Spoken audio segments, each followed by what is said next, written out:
Perfect. Hello. Thanks everyone for showing up to the workshop. This is the Long Cycle Lab. And I'm Tiffany. I think everyone who's here knows that. If you signed up for the replay, you probably also know that. And I'm really excited that you're here. I'm going to share you our slideshow so you can see where we're at. So this is the Long Cycle Lab, and this is going to be a deep dive into the clean and jerk for kettlebell sport. And here's what we're going to be doing today. We're going to do a little warm up so we know that your body is ready to lift a thing. Then I'm going to be hopping into common mistakes. So as we go through the lifts, you can kind of like stick into like what you have been feeling has been your issues as we go through. And it's easier if you can like see it visually. Then we're going to talk about the rack position as we talk about the cleans, both single and double jerks, single and double, and then putting them all together for long cycle. And then we'll hop into all of the little tiny pieces with accessories, mobility, strategy, equipment, everything else, and anything else that you could possibly want to ask me questions about. Any questions so far? No, didn't think so. Feel like that's pretty straightforward. Let's hop into the warm-up.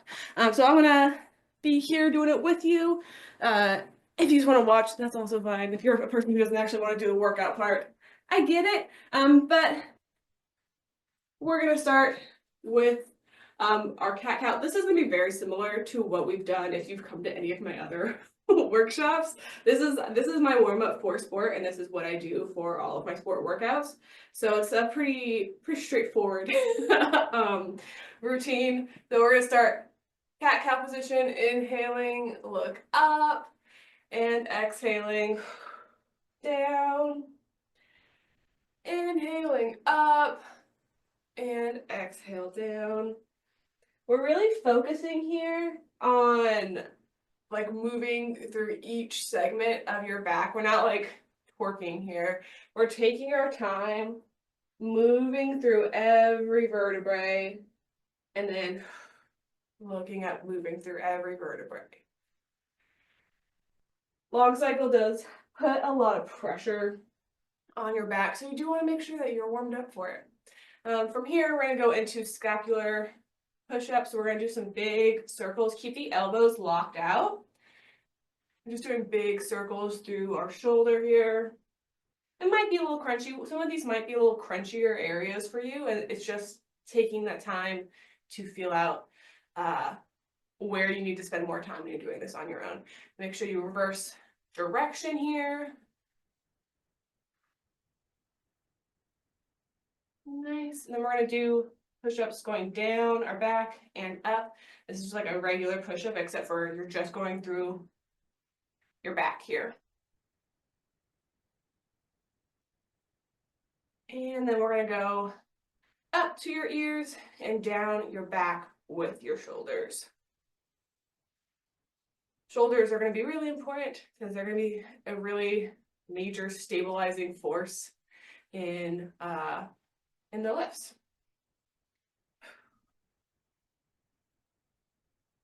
From here, I want you to pick up your knees and tuck your toes and come up into a downward dog. You can kind of pedal here. Find wherever that downward dog feels comfortable for you. You have to bend your knees more, less, wherever you're getting a stretch that feels good for your body. And then once you're good there, take a big step up however you need to and get your leg up for a lunge, and then give yourself a twist. And exhale into that twist, opening up your chest. Plant your hand. Step back however you need to. Paddle it out. We'll take a couple of breaths here. And then we'll take a big step forward and do the same thing on the other side.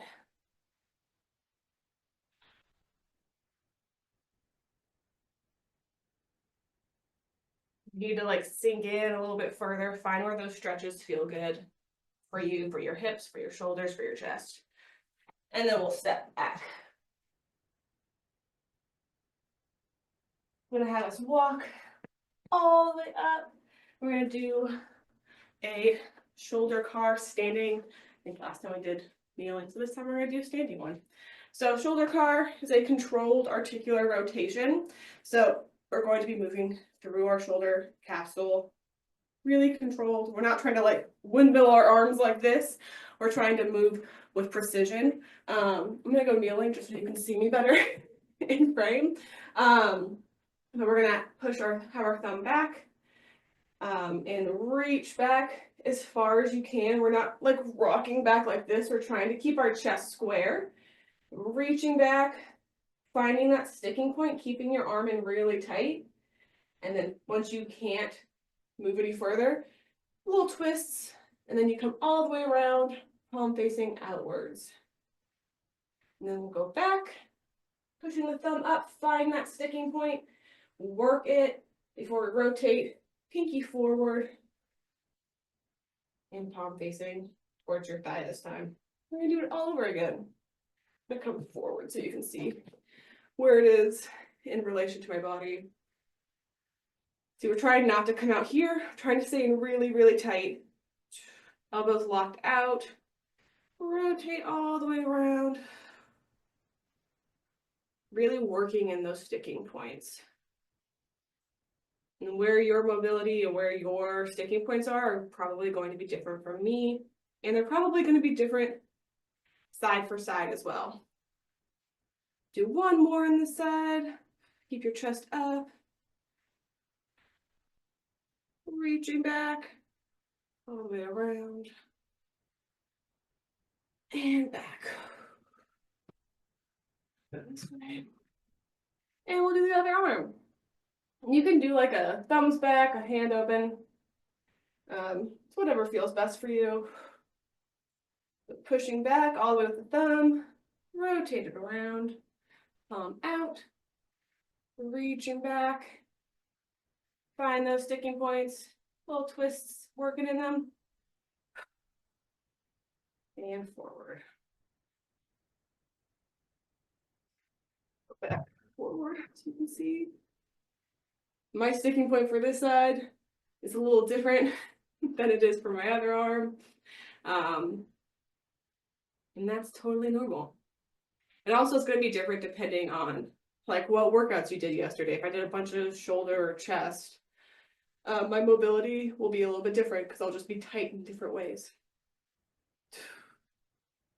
Reaching back, rotating, reaching back, and back. Perfect.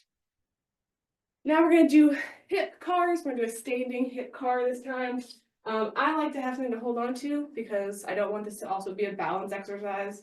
It can be if you want it to be. I just prefer to be able to focus on the one thing. So standing hip car, sitting up nice and tall, bring your knee up, and then we're going to bring our ankle in towards the center line of your body, and then all the way out. And then come all the way up, trying to keep it up in this fire hydrant position. Kick it back and up. We're going to go back the way we came, kick it up, bring it out, and that's one. We'll come back up, bring your ankle in and out, getting that mobility work for internal and external rotation. We're trying not to like lean a bunch as we're going, right? Trying to keep ourselves centered over our chest or over our hips. So the more you lean, there's compensating. It's gonna be totally normal for you to lean, but you're trying to resist that lean. Do one more rep on this side. This will also vary, like if you're working out in the morning versus if you're working out in the evening, just based on like what you do throughout the day. So, you know, be patient with your body and listen to it because you need to try to do forward so you can see it from this angle. So we're gonna go internal, external. No, I can't go that way. I'm reaching back too far. come in, bring all the way around, driving the knee up, taking the heel up, and around. One,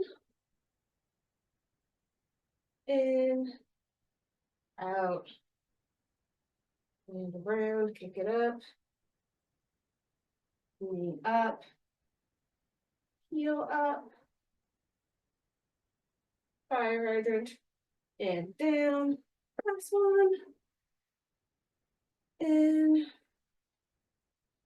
round, kick it up, knee up, heel up, fire hydrant, and down. Should be feeling that like pretty solidly through your hips right now. Cool, let's come back down to the floor, do a little thread the needle. So I'm gonna open up and then come through. I like to do this one after hip and shoulder cars just because I feel like I get a little bit of a deeper stretch through it if my hips and shoulders are already warm and moving versus if I'm just like hopping into a cold. Sometimes I'll do it a couple times as well. Playing around with where this hand goes, you can put it on the back, go across, wherever you feel that stretch that works for you. Bring your fingers towards your legs here, and we're gonna just do a little bit of finger and wrist stretching and mobility here. This is mostly stretching. Finding where those stretching points are. It's gonna be different for you than it is for me. Just kind of leaning back here. Breathing through it, rocking side to side. Also go forward and back. Go side to side, palms up.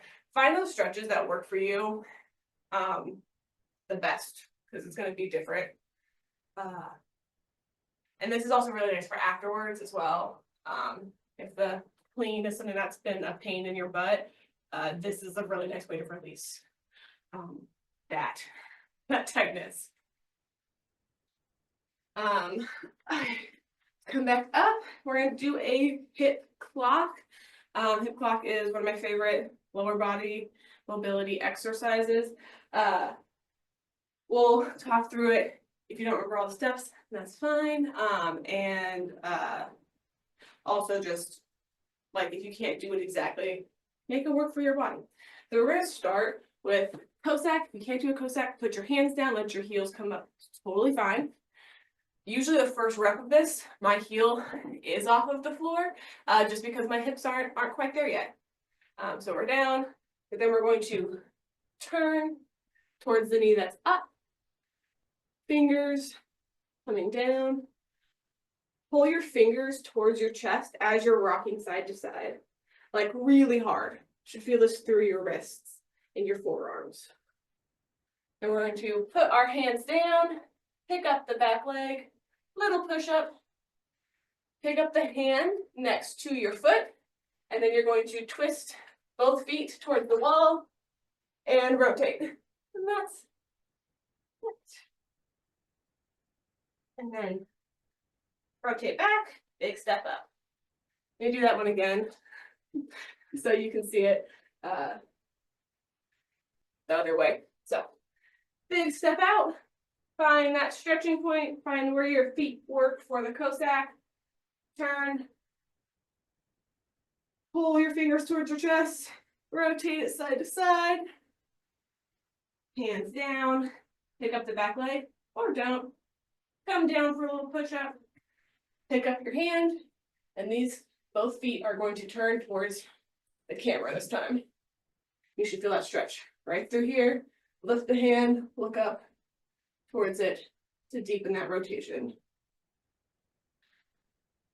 Pick up, big step up, and a little calf stretch and stand. How we're feeling. All right, let's do it again on the left leg. So big step out. You see don't have that full stretch yet in my hips for the left side. Turn. Same thing, pull your fingertips towards your chest.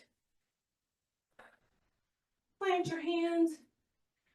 Pick up the back leg, come down, up, and twist and look up. You might find in each side, there's going to be points where the stretch feels better or worse. And just when you're doing this on your own, I know we're doing this as a group, so we're pushing through it in a different pace than you might typically be doing it. Feel out, sit in those parts that you like need that extra stretch. So let's do it again. On the left side, so coming down. This is the last one, don't worry. Pull your fingertips towards your chest, rock it side to side, plant your hands, pick up the back leg, little push up, pick up the hand next to the foot, twist and look up. Find those stretches. This is my favorite part of the stretch actually, is that last twist. Big step up and up. Hopefully, after that, your hips, your shoulders are feeling like smooth and ready to go. I know it's a longer routine. It's not as long if you're doing it on your own schedule, on your own time. You don't have like a person talking you through every single step of it. But I really find that doing like the same warm-up for my sport workouts help me just like get in the mindset of doing the thing. And like a similar warm-up does that for me, because you don't always want to train. You don't always want to do workouts. So like being able to like just put yourself in that mindset, whether or not you actually want to be in that mindset, is really, really helpful. It's like, okay, my body knows that this is what I'm going to do before I do a workout. So by the time I'm done with it, my body's like, I guess we're doing a workout, even if I didn't really feel like doing this workout. And that's great. So cool. Let's get back into our slides. I had another slide for the warm-up. So here are some of the common mistakes that we'll see through long cycle. Pushing the bell out too far is a big one, because that's just going to mean you're going to have to chase the handle of the bell, which is not comfortable. And I'm only ever doing the single arm on the common mistakes because I didn't feel like hurting myself with 2 bells. So it's only the single arm, but this can all be applied to the 2 arm as well. Not fixating is another big one. You have to hit your second dip and then lock out. You can't come in, lock out your second dip, and then immediately drop down. You'll lose your rep on that point. We don't want to lose our reps, because that's the whole point of doing the workout. You want all of your reps to count. If you're coming from a hard style background, a lot of times we'll slip into a hinge based clean, which is really inefficient. You can only do that for so long, whereas sports style clean, we're gonna be able to last for a really long time.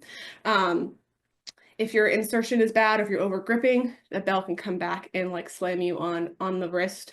You can bend your wrist back. That's also going to cause no counts, because if you're bent back in that overhead position, the bell might not be stable depending on the judge. They might not count that rep, and we don't want that as well. We want all of those reps to count. And then rack position being incorrect.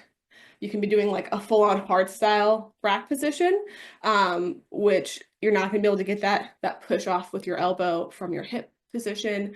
Or you could be in this like sliding out rack position, which happens a lot as you get fatigued. You lose that stack of your handles, and then you start to fall apart, and that makes it really hard to maintain the bells, moving them, anything. Is there any questions, any concerns, anything? Yeah, go ahead. Maybe you could talk for a minute about like how the reps, like what counts as a good rep. Because in my first competition, I did lose a certain number of reps because I wasn't doing all the moves properly, and I wasn't aware that I was doing that. So maybe you could just reinforce what a good rep might be. Yeah, so for long cycle and also for jerk, you have to lock out 2 times. You have to lock out in the rack position. So you have to lock out. Uh, well, I'm very small now, so let's see. Up there. There we go. You have to lock out here in your rack position, and then you also have to lock out here in your overhead position. If you miss one of those, that might be part of the no count. And for fixation and reps counting in general, you want to make sure that you are in control of the bells, because if you look like you're not in control of the bells, that's when no counts happen as well. Because if your bell's like up here and you're like wobbling like this and you don't look like you have control over it, it's dangling off of your fingers, that can be a reason for a no count, because they don't want you to hurt yourself. Is that adds up as well. So making sure you hit fixation or lockout in your rack, elbows in tight, looking under control of bells, and then in your overhead position should be like the 2 main things, and then looking like you're in control of the bells, because if you're not in control, things fall apart, and they really don't want you to drop a weight on your head. Generally, always, no one wants you to drop a weight on your head, ever. But they want to make sure that you're safe. And that's like the main thing with making sure that reps count, because they typically start to not count when your technique falls out, and they want to make sure that we're not leading people to hurt themselves on the platform. Let's pop back in. Hope that answered the question. Cool. So other things, like I said, like the rack position falling out, that feels like when your elbows slide out and your rack position ends up out here. That can be really taxing on your forearms and your wrists. It also makes it so hard to do the jerk portion of the lift, because if you're not hitting the jerk portion of the lift, you're just push pressing it out, and that's it sucks. It just makes it so hard. You're not gonna be able to go for as long, because if you're doing this, you're probably already fatigued. And then the other thing people do a lot is like the shoulder bump as they're doing their clean. They do this little bump out to get out of their clean, and that's gonna just fatigue you and then put your shoulders in a weird position as you go into your next position. Any more questions? Yeah, but going back to the previous question, don't Yes. the judges typically give you a hint when you're doing things wrong? Yes, they should tell you. They should absolutely be telling you if you're doing something wrong.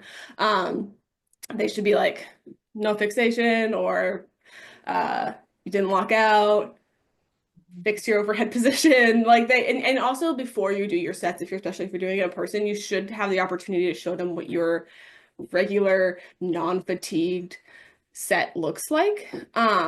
So that's helpful as well. So they kind of know where you're coming from and where you're going. So they know what your good reps look like. So that as you progress into bad reps, they can go, okay, this isn't looking safe anymore. This looks like this is a position where they shouldn't probably be in. But anytime I've had anyone do it, like as a judge and as an athlete, there's always been some sort of warning. The only time you might not get one is like if you're doing fully online, whereas you're just setting a video in, which is its own fun experience. Good questions? So I have another question, and maybe you'll talk about it later. Mhm. But your belt, are you going to talk about belts later? I am going to talk about belts. Okay. I have mine right here. Don't worry. All right, so let's talk about rack position to start. I'm hoping I'm not blocking. Can you guys see yourselves in here?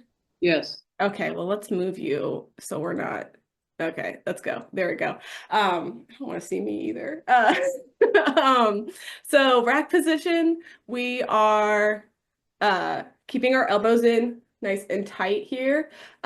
We don't want to be in that hard style rack position, because this is going to make it really, really hard to to get yourself up. Like you're not gonna be able to bump your elbows up from this position, right? From a hard style position. So you want them in tight. So you could use your hips to drive up. I know this, like, if you're coming from a hard style background, it feels like it's sketchy because your like hips are tucked forward, but you're still braced in this position. You're not just like sinking your hips forward like lazily. This is like a braced position, and you want to make sure that your handles are close to overlapped or overlapped if possible, depending on your mobility. It might be in or out on that. And main thing is we're not interlocking the fingers, because if you're interlocking your fingers, that's just like one more thing you have to do as you're coming up. You just want to be able to come up really quickly without having to like unstick your fingers. Do we have questions on the rack position? No, good.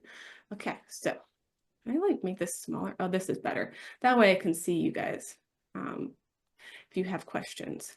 So single arm clean.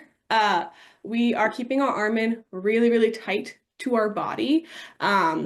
We are pushing our hand through the handle. Main thing is we don't want to be pushing our arm out really far. The further you are away from the bell, the less control you have over it. And that's true of every single part of kettlebell sport. So you want to stay in as tight as possible. Obviously, there's going to be some movement with your arm, so you can pull back, so you can push your hands in. But as close as you can stay in, as tight as you can stay in, the tighter this is going to be, the less energy it's going to use, and the better it's going to feel. Still doing our pendulum style clean swing. So we're extending into that backswing, and we're getting that full extension all the way through the backswing. There's a float in the backswing that's like a momentarily like resting off of your hands a little bit. And we want our thumbs towards the chest. We're not coming out here like this, because that's also going to lead to the bells falling out of your rack position. So thumbs towards your chest, not necessarily like actually like on your chest, right? You're not like thumbing in, but like you are, that's the position that we're in. And making sure your hand's actually pushing through the handle. So as the bell comes up, find that float point, push your hand through the handle, rest, and land in your rack position. We'll do our double arm clean.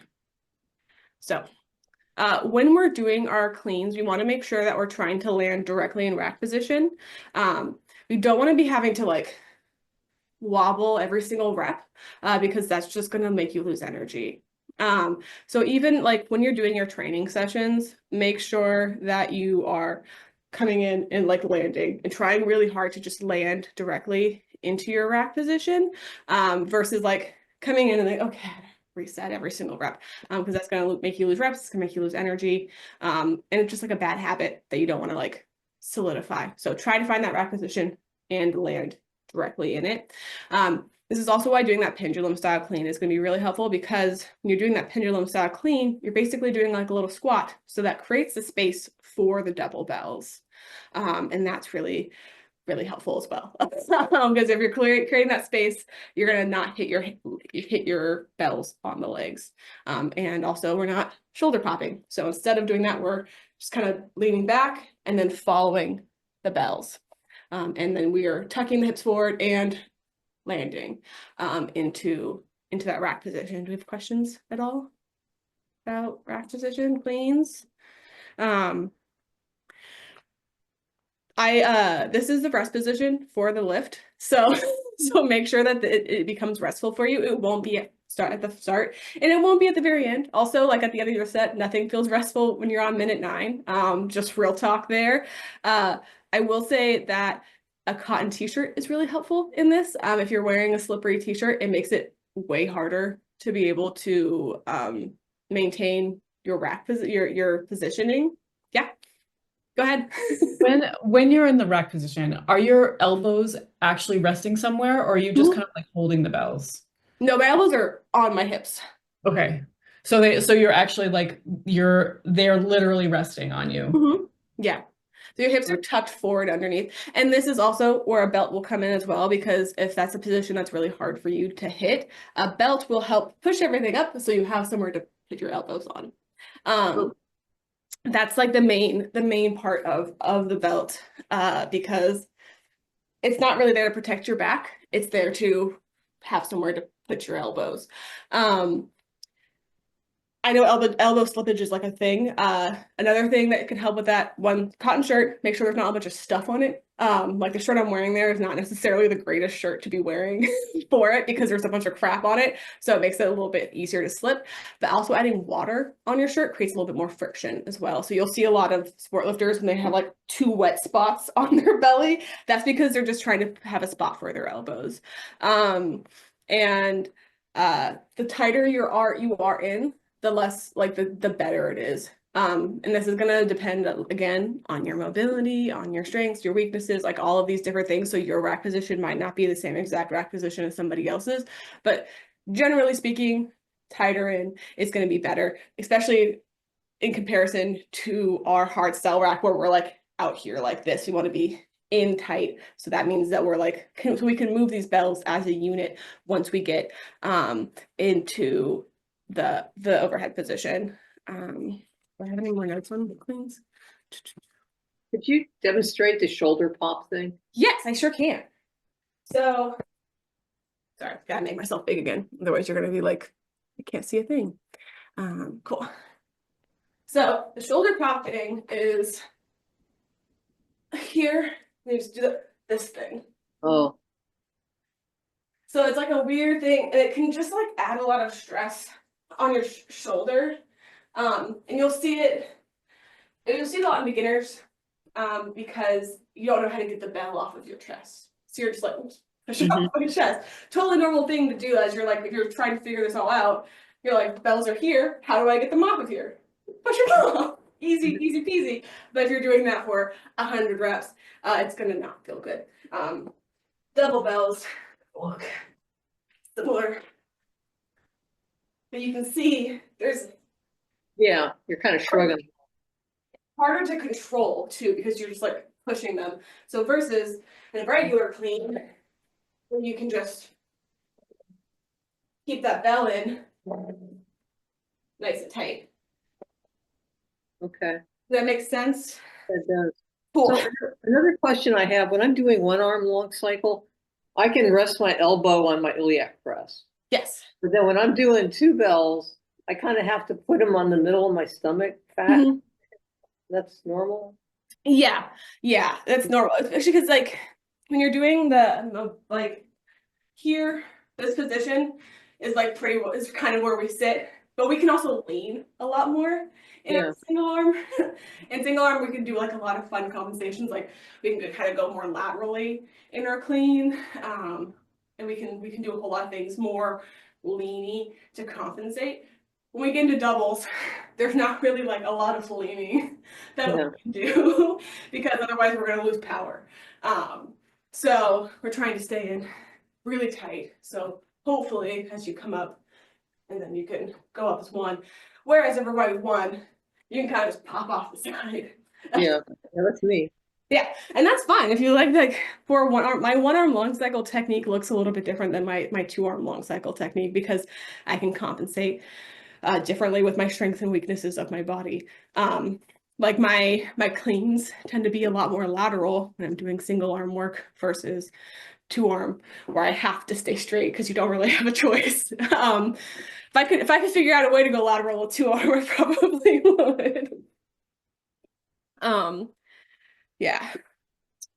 And we want to make sure, like I said, try not to like adjust a bunch. I know when you're first starting, we can like if you're doing just jerks, like you can do that big rack position thing. You'll see like people doing biathlon do that. You can't do that in a long cycle set. You can only do it for the first rep in jerks. Generally speaking, I've seen people do in the middle set, not in trouble, but usually you get one time where you can do that like big open clean where you kind of like settle in, but you don't get to readjust in jerks, like straight jerks. So the nice thing about long cycle is you do get a chance to readjust. So if you do have a crappy clean, you can take it the next rep and fix it, right? And that's really, really nice. Whereas if you're doing just jerks, once you're in that position, you're kind of stuck in that position. So being able to like come around and like settle in is like a really nice thing to be able to do. Sorry, I'm looking at all my notes.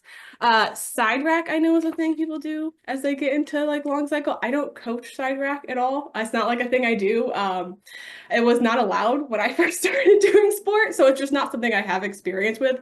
I know people have found good success with it. It's just not something that I coach at all, because if we can stay here and get comfortable with the uncomfortableness of here, it's going to be a lot more efficient than leaning side to side. But it's not something I do or coach, so I'm not going to deep dive into side rack. I wouldn't want to spend energy like leaning side to side when I could just stay here and get comfortable here. And I say comfortable with like the loosest sense of comfortable. It takes time to like feel that comfort and feel like restful in that rack position, but it is just something that takes time to get better at. So I know that's a thing that people enjoy doing, but it's not something that I do. We also want to make sure that we're staying stacked. This is going to be a thing throughout. We're not coming over like, or when we're coming into our clean, we want to make sure that we are here and we're landing here. We're not like rocking side to side so much. As we get fatigued, right? We'll rock more and more. But for doubles, we're here, because if we're leaning side to side, we're losing that energy.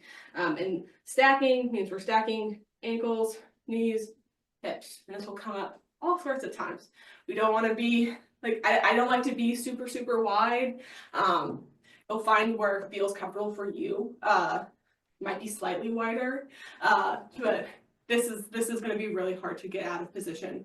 And this is going to be really hard to clean from. So you have to find what works for your body proportions, versus like just because you saw how Dennis does it.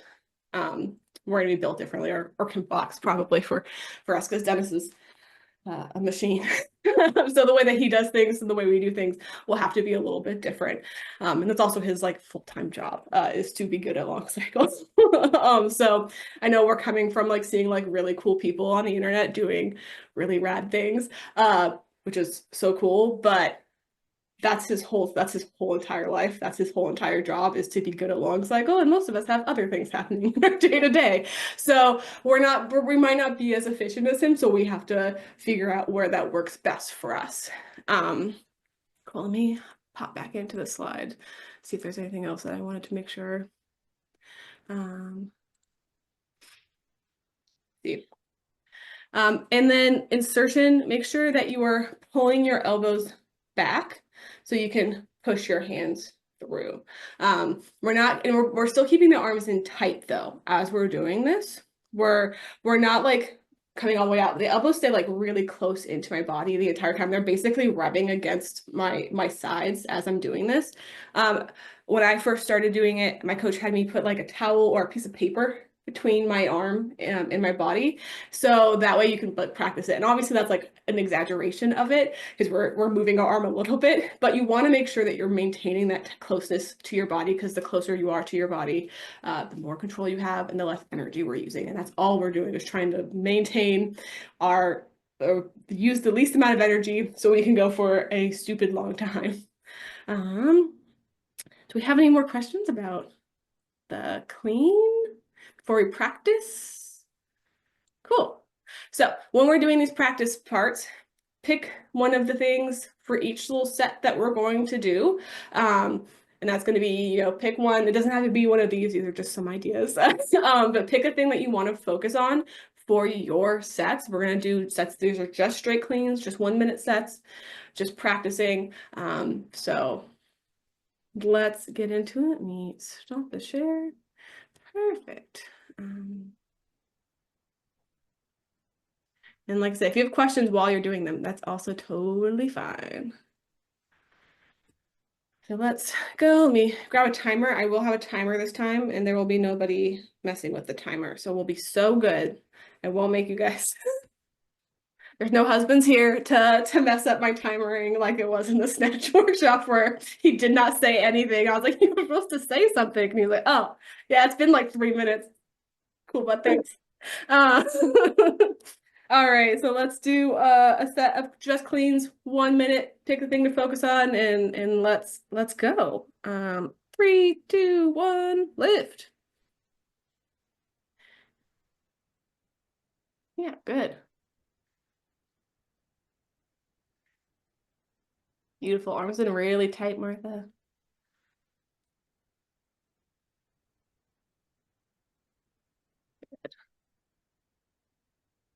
Good, not jostling around. Looks really tight.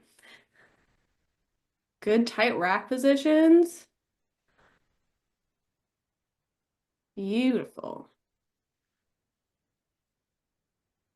That's 30 seconds if you're doing single arm. Good. Make sure you're breathing. I obviously can't hear anyone's breath at this point, but just want to let you all know that you should in fact be breathing. Don't hold your breath. I promise that doesn't make it any easier. We're almost there in 3, 2, 1. We'll give yourself a rest. We'll do it again. Don't worry. Give yourself a minute. Anything feeling like you have questions that you want me to look at in your next set? Anything? Okay. Looking good. Feel like everyone's staying in. No one's casting the bells out really far. We love that. You're staying in nice and tight to your body. And I don't see a lot of jostling around. I know it's like a minute set, so that's not when the jostling happens. Happens as we get more and more fatigued. But it's good to see, like, if we have that as a basis, that means that we can build off of that, right? Like if we're starting off the first rep and we're like doing this every single rep, that makes it a lot harder as you go forward. To like not do it. So good, great first set. Like I said, if there's something you specifically would like want me to be like, hey, look at this specifically, let me know and I will make sure I do. Well, I haven't done a long cycle really in a long time. Yeah. And my rack has left the building. Yeah, So I'll do it sideways so that you can take a look and perfect. It looks overall so like you're staying in really tight when you're hitting your rack position. So that's a great starting point at least. All right, let's do another set. 1 minute. We'll go in 3, 2, 1, lift.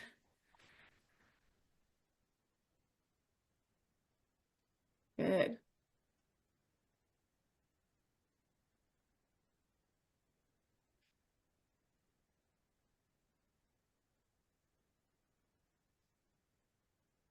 So we're exhaling into that backswing, really extending into that backswing. Get those legs nice and straight. Yeah.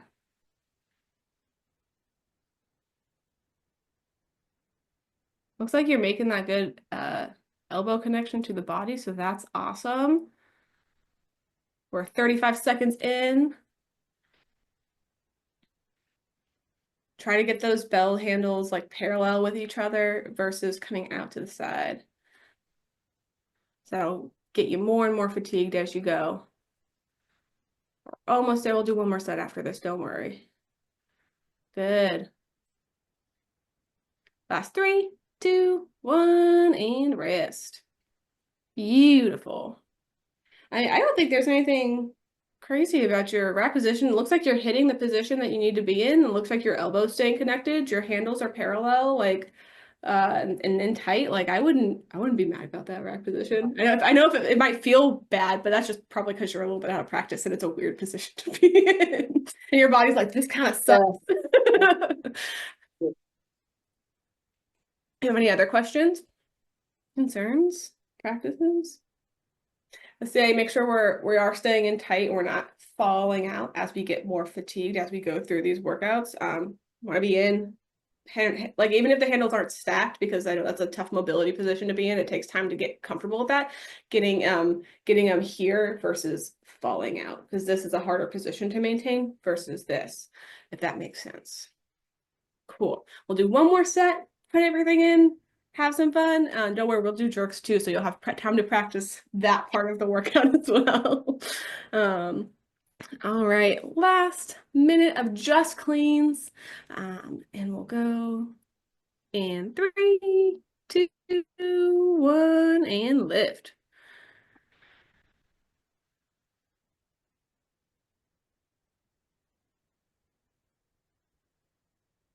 Beautiful. Love the elbow connection I'm seeing. Love the tightness. We're not casting the bells out, staying in compact. So we're using our legs to drive the bells up.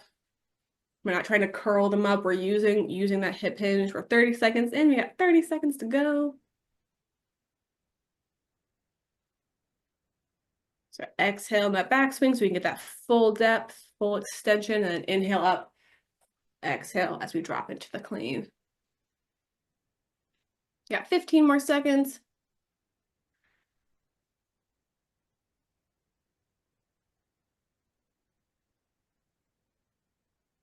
Great. 4, 3, 2, 1, and rest. Cool. Make me back to the speaker. Feeling good? How's everyone feeling with the cleans? Good. Everyone, make sure you grab a drink of water if you need it. Catch your breath. Don't worry. We have a second before we're hopping into the next section. So just take your time here. It's and like we said, we're not like trying to speed through these reps. We're just practicing the technique. It's fun to do fast work. It's fun to do sprints and things, but we also need to practice the technique. So then when you do go fast, you're not like going out of control. I think that's all I had on that. So let's go back into the slideshow. Cool. So single arm jerk. So like I said, your rack position might be slightly different for our jerk position. So it's okay, don't worry. But make sure mainly when we're doing jerks, single or double, we are hitting all of the positions, because if we're missing the positions, we're losing power. And also sometimes your reps might not count because you're not hitting the lockout and you're not hitting all the things. So we're here, that's our first dip, triple extension, landing and lockout, and with our knees bent, that's the second dip, and then standing up for fixation. Make sure that your lockout is happening in the second dip. We don't want to be pressing out as we're standing up. We want to hit that second dip and get underneath the bells and lock your elbows out very quickly. As you're coming down with the bells, kind of like soften your knees to catch the bells. We're not like just dropping them. You can with lighter weights sometimes, but as you go heavier, we're going to soften the knees to kind of catch it, so you can get back into your rack position and either transition into a clean or hold your rack position depending on what you're doing. How we feel about the jerk and hitting all of the positions. We feel confident that we're hitting all of the positions in the jerk? No, okay. So triple extension is where we're getting our power. So that's from the transition from our first dip to our second dip. So that means, and that's the extension we're getting through our ankles, our knees, and our hips. And we'll have a side angle, so it'll be a little bit easier to see in a moment. We want to make sure that we're trying to get that. You're not going to get that every rep. That is like the goal that we're trying to hit every single rep, is getting that extension. But mainly, if you're hitting first and second dip, that's important. We don't want to skip one of the dips. The first dip is that knee sinking forward, keeping your heels on the floor, and then using that power that you've driven through your legs, through your quads, to explode upwards. Eventually I gotta go side angle. There we go. So here, first dip, exploding, extension, second dip through here. So going down, exhaling in that drop. We're doing a first dip, extension, landing, elbows locked out in the second dip. We're also really trying to hold on to our elbow connection. We don't want to lose our elbow connection early. The longer you can like maintain this connection, the better. And a lot of times what will happen is you do this first dip and then you start pushing it up with your arms. We don't want to use our arms that much. We want to, as much as possible, hold on to the elbow connection, because what we want is that triple extension and that pump up from the first to second dip to push the bells up versus our arms pushing the bells up, because our arms can only do so much, but our quads and our hips and our glutes have a lot of power. When you're hitting that overhead position, it's going to look different person to person. My overhead position, my second dip position will look different than like Kim Fox's or Dennis Vasily. Like we all have different levels of shoulder mobility and stability. So like this position for me is very comfortable, but yours might be a little bit further outwards. As you come forward, it might be like this more arched position. None of them are like required positions. Like if your shoulder mobility or your hip thoracic mobility is different than these people who do this as their job, that's okay. So we just have to find what works for your body, because efficiency is going to look different for every body. And that's the main thing. That's part of the joy of the sport, I think, is like finding the efficiency that works best for you, for your body, and not like having to exactly copy exactly what every other person is doing, right? Make sure our joints are stacked. As you see here, when I'm in my overhead position, every joint is stacked: ankle, knee, hip, shoulder, elbow, wrist. It's a straight line in that overhead position. That is the most stable position that you can be in. The further out we are, the less control we have over the bells. And like this is also like years of me doing sport, so my mobility and my joint stacking is going to be more efficient than somebody who just started, and that's okay. This isn't what it looked like when I started back in like 2017. It's been a process of me doing mobility and mace and all these other things that like help my shoulders feel more comfortable. Do we have questions about sport or jerk? Sorry. Well, like the hip extension that you achieve, there is no universe where I can do that. I think Because I notice, the more experienced people, the hips kind of move forward and back, right? Because they're forward there, right, on the catch and on the first or second, whatever dip. yeah, well, when you do that, yeah. your hips move back. I can't do that.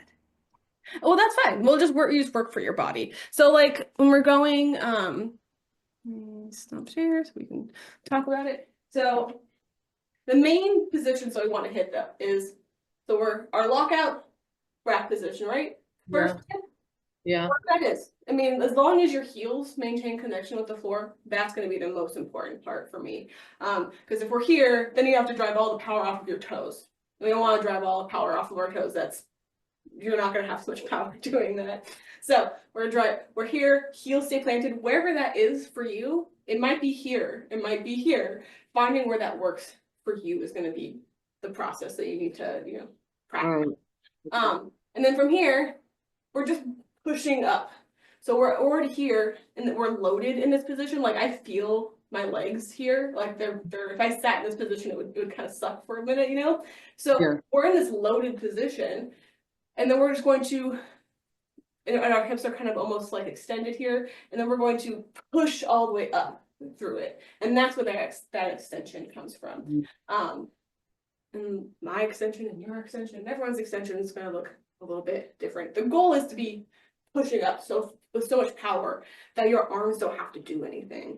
Because the less your arms have to do, the longer we can last, because we can only press so much for 10 minutes, but we can use our quads for a lot longer. So we're here, extending all the way up, we're pushing up from here, and then this is when we get to this point, pretend my heels are up, this is when our elbows get pumped up from here. This is when we transition into second dip, and then you just lock out the elbows and up. That's all at once. So we're here, locking out, we feel that push off, and then you just drop underneath the bells. As fast as you can, because if you're doing it slow, we're wasting time, we're wasting energy. And then depending on which one you're doing, if you're doing just jerks or doing long cycle, you're trying to get a lot of reps in.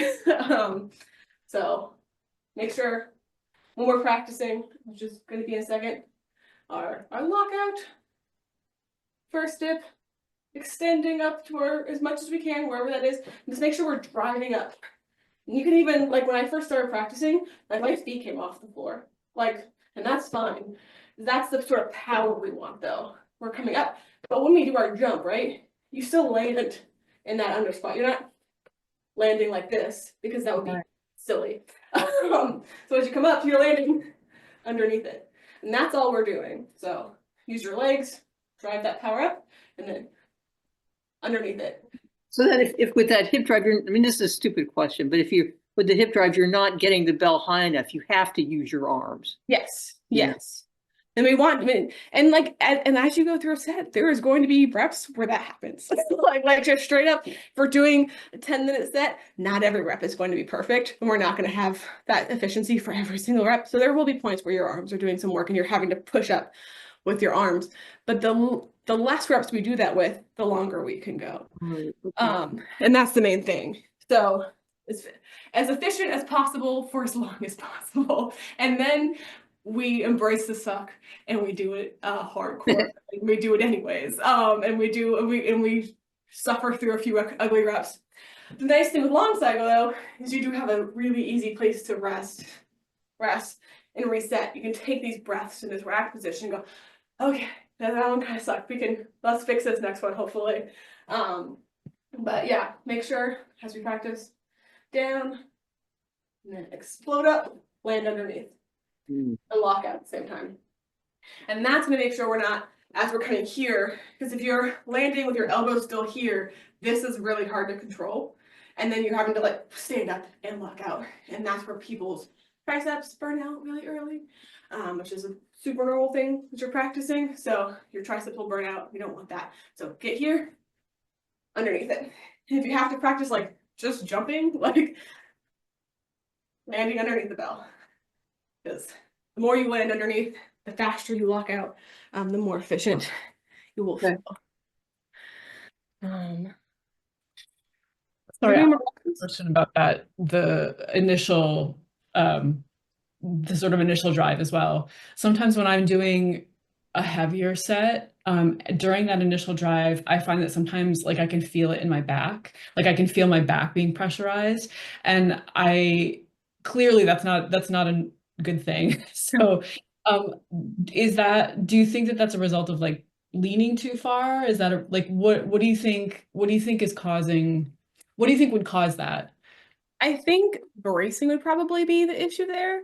If you're feeling like this, because here's the thing, this position is weird, right? This is a weird Right. position to put your body in, because this would probably feel more comfortable for, a regular set. But we're doing Yeah. a weird set that lasts for an insanely long time. So we have to do weird things to make our body be able to handle it. So this position, if we get lazy, and we do get lazy as sets go on, you'll lose your brace. So you want to make sure that you're being very aware of that bracing, especially in this position, because this position is like we're sinking forward. So if we're just like sinking forward and letting your back bend, this will start to hurt. So make sure we're still like a straight core. Our core is still engaged here. So we're here, we're relaxed, but we're not like slumped, right? We're relaxed, but we're engaging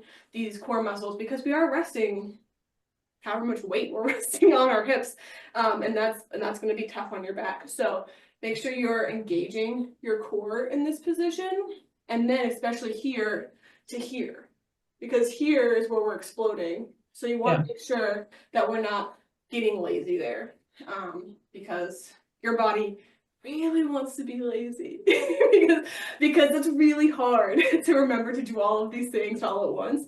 So I think that would mostly be a bracing issue, and then probably just like a progression issue, because as you progress, your body's like it needs time to adapt to heavier weights. As long as it's not like super sharp, it's just like the like general fatigue you get or tightness you get from like a little bit of overtraining.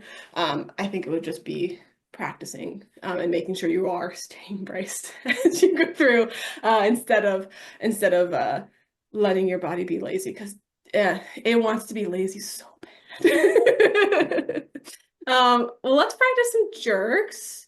Let me put you guys on gallery view. If I can see y'all. We'll do another minute set. Get my timer set up. All right. We'll do 1 minute sets again. Pick one of the things to focus on that you want to, that explosion. Make sure you're hitting this lockout and the second dip. Yeah, perfect. Are we ready? One arm. Ready. Alrighty, 1 minute on the clock. 3, 2, 1, party.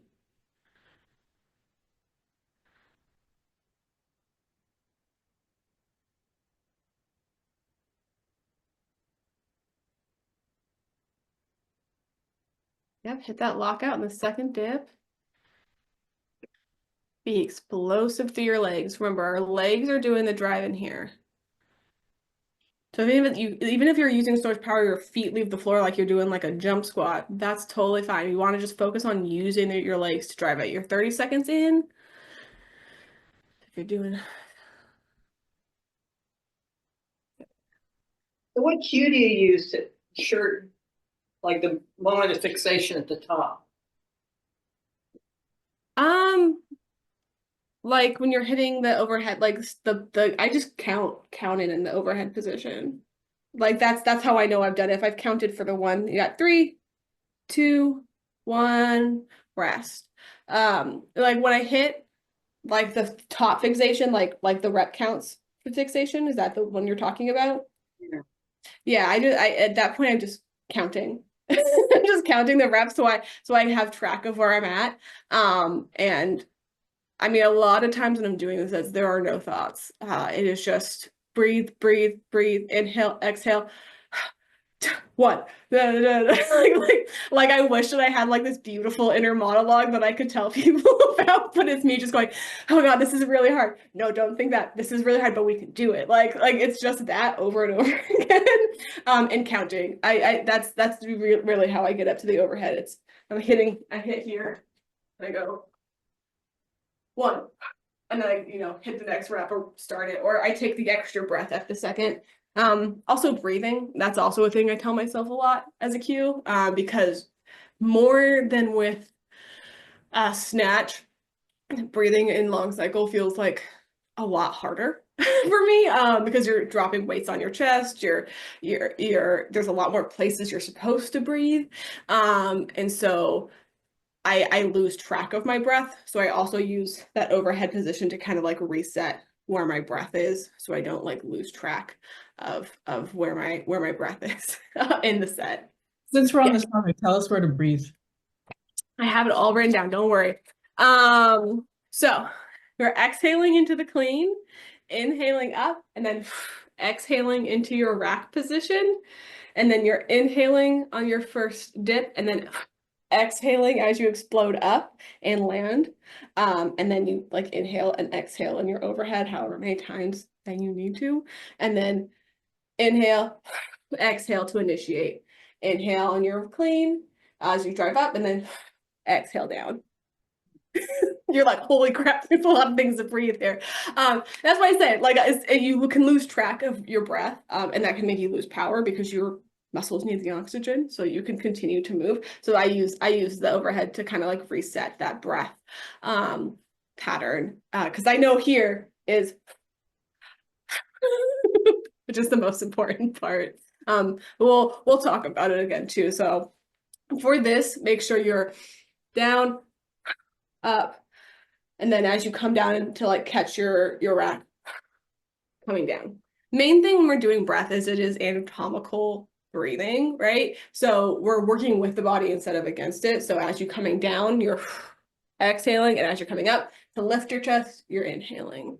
Yeah, I know it's a lot of breathing.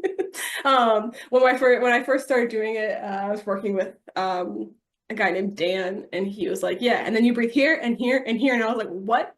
What are you talking about? So mainly, make sure you don't hold your breath. Is the first step in all of it. Make sure you don't hold your breath. Keep breathing. And if you lose track, exhale down. As you're going down, you're exhaling. So you can compress, so like you can get deeper into your clean. So you can catch it into your rack position. Is that good? Sorry, that might have made everything worse. I'm so sorry. All right, let's do another set. We'll do another minute. If there's anything you want me to look at for you, just let me know. Okay, let's go for 3, 2, 1, and lift.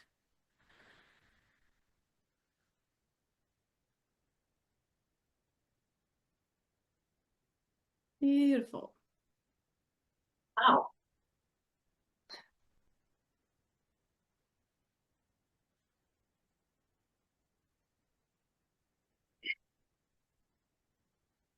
Good.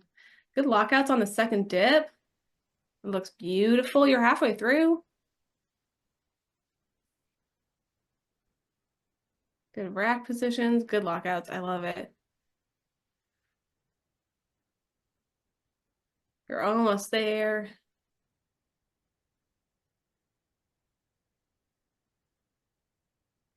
Last 5, 4, 3, 2, 1, and rest. We'll do one more.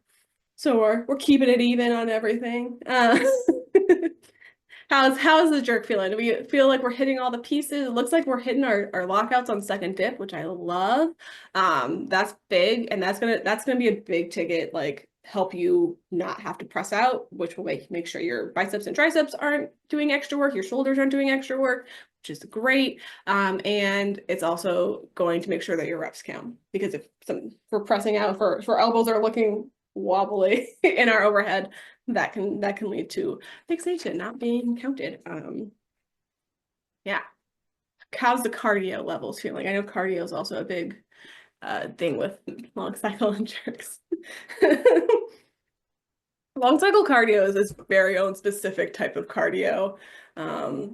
Like you could be like you can be like a runner doing all sorts of conditioning, but long cycle cardio is its own beast that you just have to kind of do and get better at. Doing things like sprints really help, general conditioning really helps, Bulgarian bag really helps. Like getting that cardio, yeah. So like that sort of stuff will be helpful. But like sometimes getting better at the thing means you just gotta do the thing, which the other stuff will support, but So in terms of sprints, what kind of sprint? I mean, like I any do sort of cardio sprint, like rowing, biking, running. like for 10, like you could do like multiple sets in a 10-minute period, or Yeah, so like for like I'll do like a 1 minute on, 1 minute off runs, like sometimes, or bikes or cardio, like whatever. Also, you'll also be doing that as like long cycle as well. Like you'll do 1 minute on, 1 minute off, similar to what we're doing now, just like a little bit more intensely probably than practicing the moves.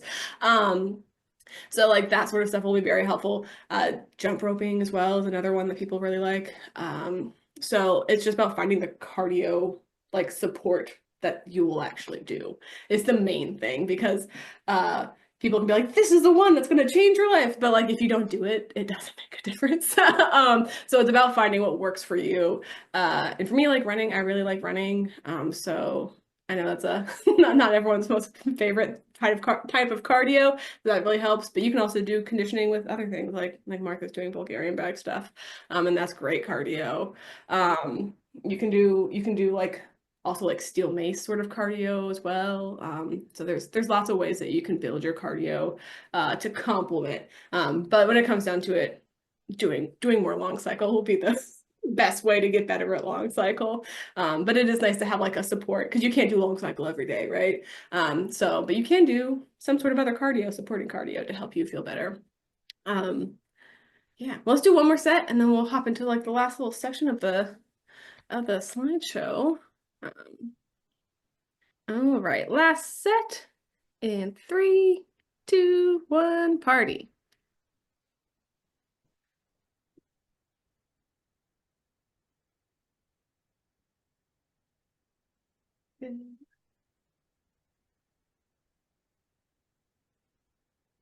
Explosive through our legs. Love it. Keeping those heels on the floor for that first dip is awesome. It's okay if they leave the floor on the second. That's totally good. We're on the way to the second. We're halfway through.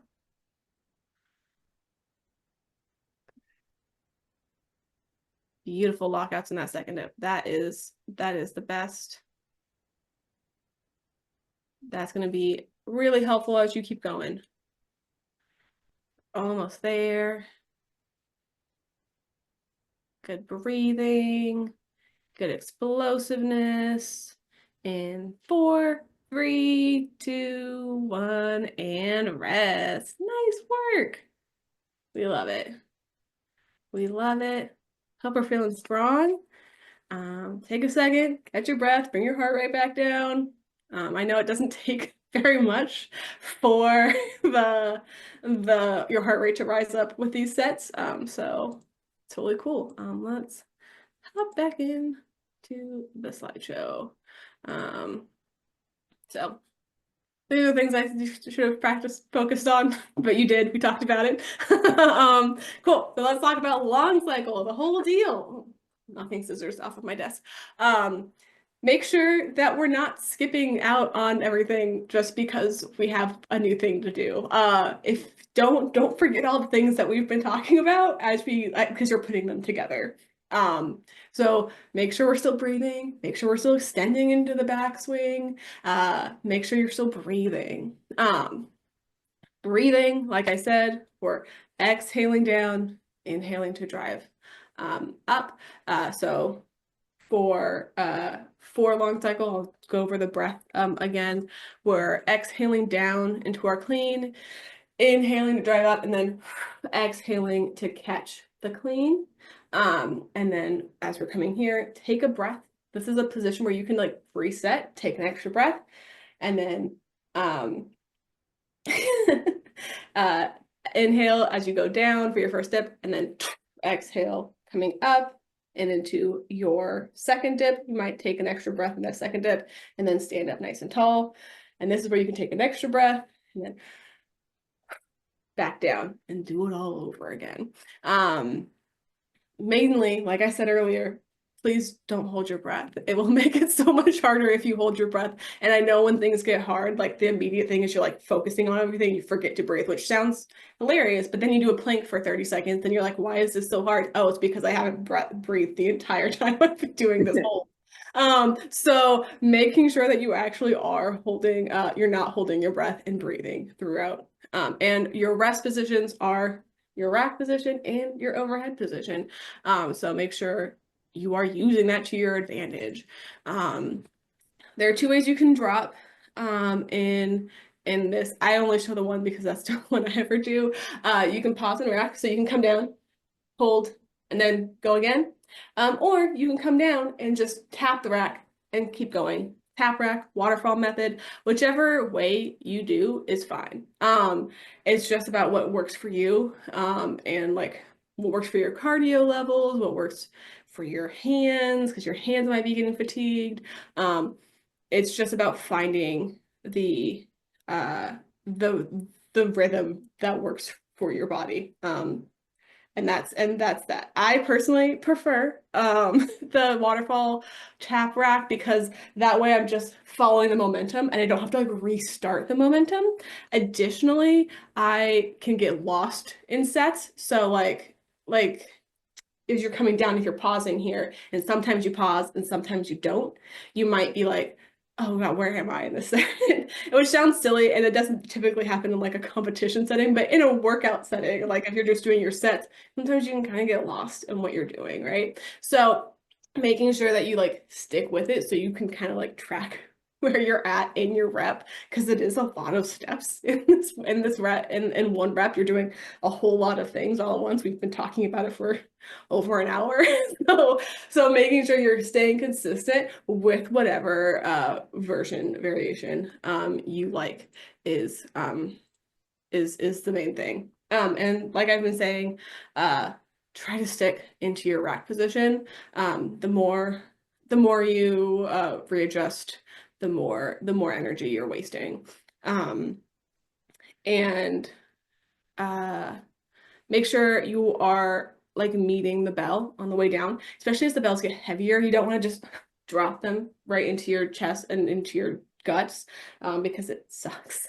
and it won't feel good. And then you might just like lose your breath entirely if you can like, it's like taking a hit to the gut, right? So you want to make sure that you are like meeting the bells. We're not just like letting the 70 pounds drop directly into your solar plexus, because that's going to make it way harder than it needs to be. Yeah, do we have any questions about putting it all together? I know we've broken it all down, so any questions about any of these parts? Yeah, cool beans. Yeah, don't forget what we're doing. So figure out which rack you like better, which drop you like better. Keep breathing and make sure your legs are working, especially when we start putting everything together. Our brains start being like, well, we just push it up overhead. And you can probably do that for these 1 minute sets, but if we're doing things longer, it might not work as well. So use your legs, drive with them, and let's do some more long cycle. If you have things you want me to look at, let me get my timer. All right, let's do some long cycle, whichever, if you want to do single, double. Here we go. And 3, 2, 1, lift.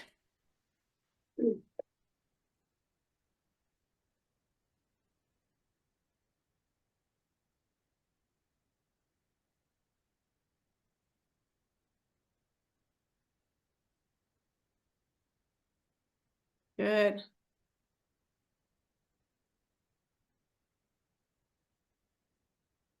Get those arms like nice and straight into your back swings. We're not having to like curl them up at all. Halfway through.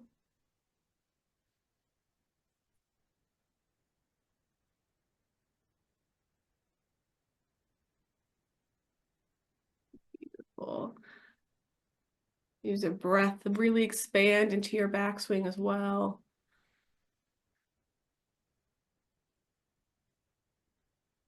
Good. Love the drops on everyone. Staying nice and consistent. We got 3, 2, 1, and a rest.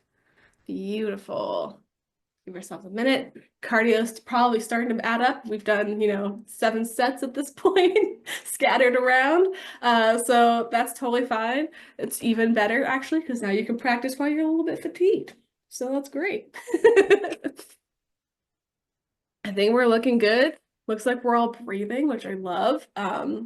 Very important. I'm so annoying about breathing, because it's so important. If your muscles don't have the oxygen getting pumped to them, you won't be able to keep going. So just keep breathing, even if it's wrong, even if it doesn't feel like there's a rhythm to it.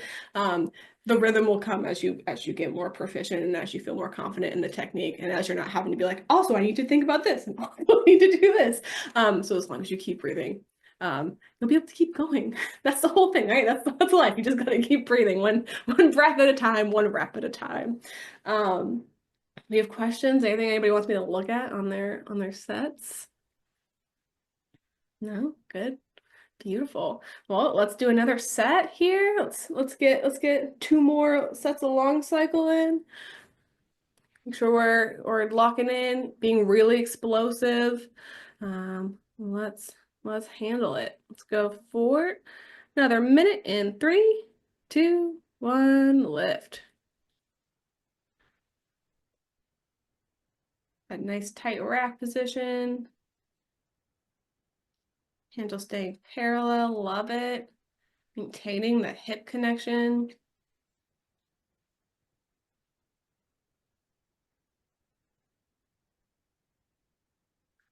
"20 seconds in. It's a third of the way.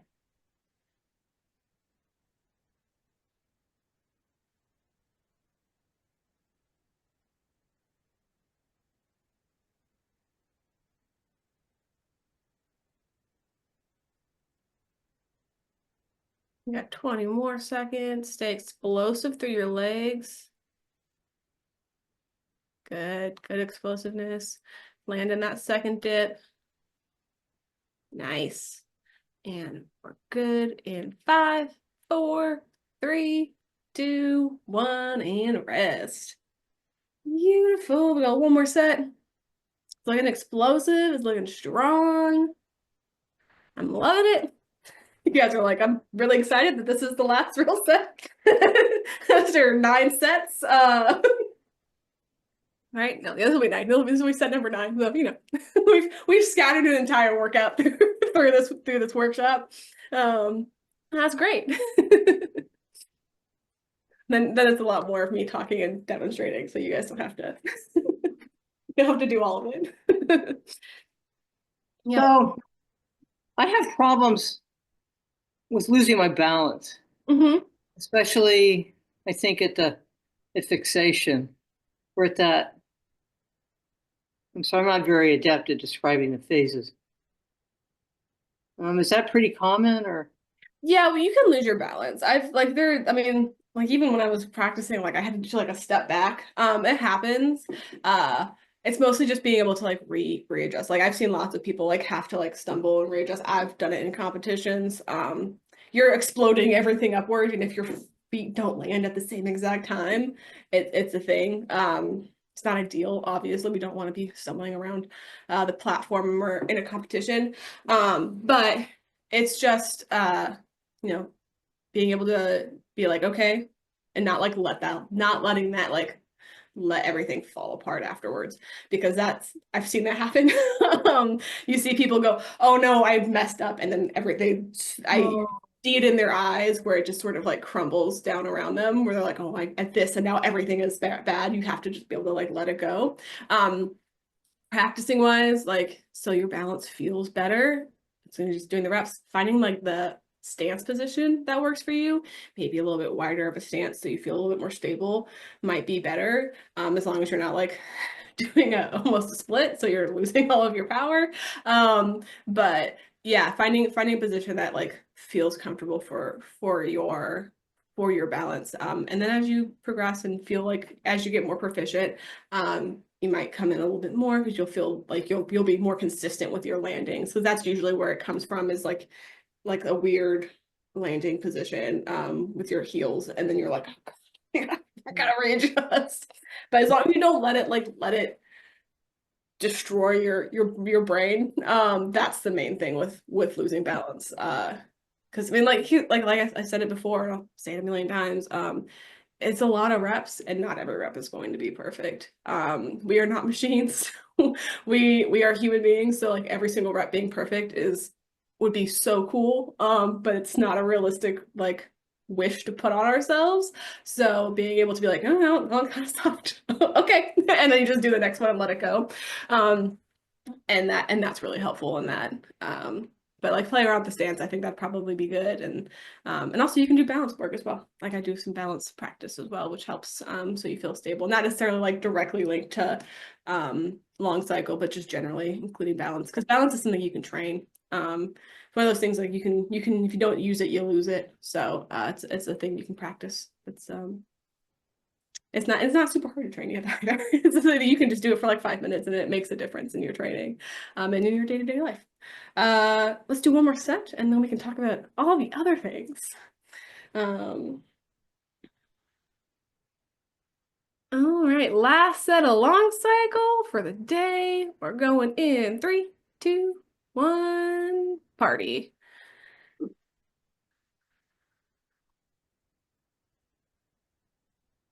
our last set, so have some fun. Want to go fast? Want to do something crazy? I mean, not anything too crazy. It's just long cycle, but you know. A little sprint.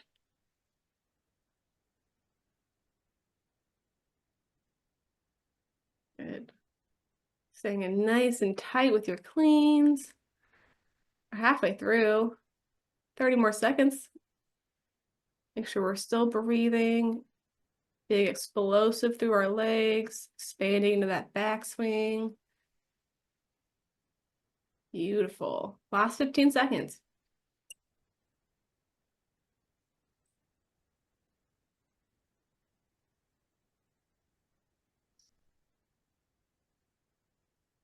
Last 5, 4, 3, 2, 1, and rest. Nice work. Awesome. Okay, I'm gonna move my chair because I'm gonna be doing less of that. All right. Nice work. everyone looks great. Like the main trick is now doing that for the whole entire set and for more than a minute. Obviously this is going to be a little bit easier to like maintain for these shorter sets. It's the practice of doing it for a while is where we gotta come in and keep practicing. But let's hop back into the slideshow and some more of the other stuff. So accessories. Make sure when we're doing our accessories that you don't skip them. I know after you're doing your workouts that skipping your accessories feels like the best idea in the world. I know after you've done a 5-minute and 8-minute set or a bunch of 1 minutes and you're wiped and laying on the floor, that the best thing in the world sounds like, well, if I just skip these? I get it. Please don't. They're there for a reason. The accessories are going to be really good for finding what your weaknesses are, feeling out what feels wrong, and then working on them. So if your triceps are burning out, if you don't have enough energy or power through your jerk, if your overhead position feels wobbly, or just things to counterbalance as well. So some of my favorites, weighted jump squats are going to be a main one. I know no one likes weighted jump squats. I'm going to run through all these. I have a couple of deep dives. Don't worry, if you have questions on any of them, we'll deep dive into those as well. So weighted jump squat is a big one. You will see that in basically any jerk or long cycle program in one way or another. Tempo jerk, and that's pausing in each position. We're going to talk about that one. Bumps, we're going to talk about that one as well. We're just working on that extension portion. I don't know if anybody has a mace, but mace is really, really nice, a nice complement to long cycle and jerk for me, because we're in really tight for long cycle in this rack position, right? And mace is all about being out really wide. So it helps open up your chest. So we're balancing out this work. And some of accessory work, it needs to be balanced because our entire workout program might just exclusively be sport. And if it is, we might end up here and hunched and like really overpowering muscles. So you need to be able to balance them out. So mace 360s, mace 10-2s, mace lateral lunges, also kettlebell lateral lunges, things to open you up after being really tight and centered. Tricep extensions, somersault squats, push-ups, practicing that like fast, powerful lockout is really nice. Strict presses and push presses. No, we're not pressing, but you still want to have some ability to push the bells over your head with your arms. Overhead holds and rack holds are going to be super important.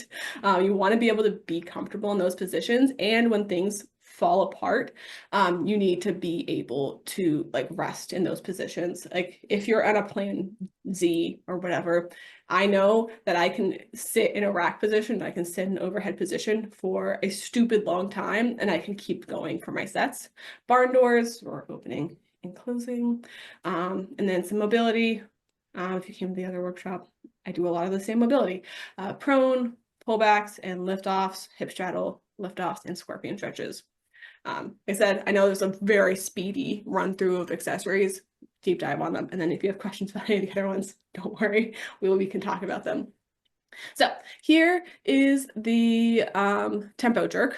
So I know it looks like I'm just standing there, but we're holding in each of the positions of the jerk. So we're holding in our first dip, our rack position, our first dip, our second dip, and our overhead position for every single rep. And you hold for 3 to 5 seconds, and you can do this for 3 to 5 reps, or you can do it for several minutes, depending on where you're at and where you need to work on it. It's really just holding and getting comfortable. Like I'm getting, hopefully, comfortable in these positions. So then when you're doing them fast, you're doing them for half a second, it doesn't feel as taxing, as draining. Yeah, so this is a tempo jerk. If you work with me, you would definitely see these in your program because they're really good. I had a client last week do 5 minutes of these.